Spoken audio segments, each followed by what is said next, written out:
Marcos defend zero PhilHealth subsidy in 2025.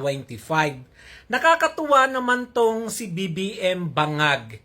Dinipensahan niya na okay lang na zero subsidy ang PhilHealth kasi may pera pa naman daw ito. Magkano nga daw ang pera ng PhilHealth? 640 billion pa.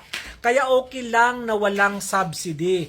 Wala nang subsidy dahil malaki pa ang pera ng PhilHealth. Ano ang gusto nyo? Waldasin ng PhilHealth ang pera na tinatawag nating revolving capital. Hindi naman kasi ganon.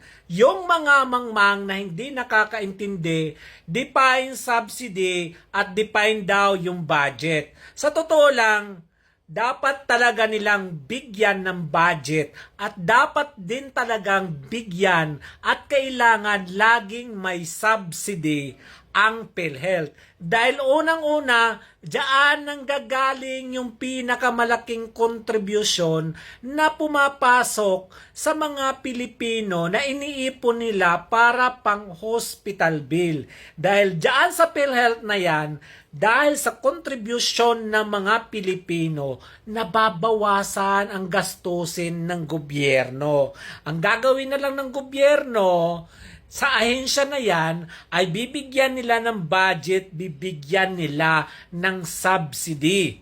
Dahil ang PhilHealth may sarili na silang pera na kaya nilang paikutin para doon sa mga beneficiary at kahit hindi ka PhilHealth holder ay pwede po pa rin itong gamitin dahil sa Universal Health Act.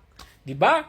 Pero bakit kailangan nilang isiro? Ang gusto nila, dahil may pera pa, may pondo, gastusin nyo yan hanggang maubos. Dahil kailangan yung gastusin yan dahil may pumapasok pa na pera galing sa mga kontributor. Nako, maling-mali ito. Ito yung gawain ng mga Pilipino na bahala na bukas. Dahil may pera pa naman ngayon, sige lang, 1D millionaire, yan ang gusto mong gawin ng mga Pilipino?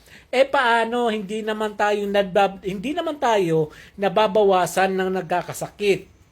Nadadagdagan yung mga taong nagkakasakit. Hindi naman tayo nababawasan ng mga taong gumagamit ng PhilHealth care, kundi nadadagdagan. Sa isyo ng paggamit ng health insurance ng mga Pilipino ay hindi pa bawas, hindi paliit, laging palaki ng palaki ang gastusin. So bakit nyo gagawing zero subsidy? Diba? Maling-mali ang ginagawa ng gobyernong ito, kundi pangungurakot at panggigipit mismo sa mga Pilipino na gumagamit ng PhilHealth.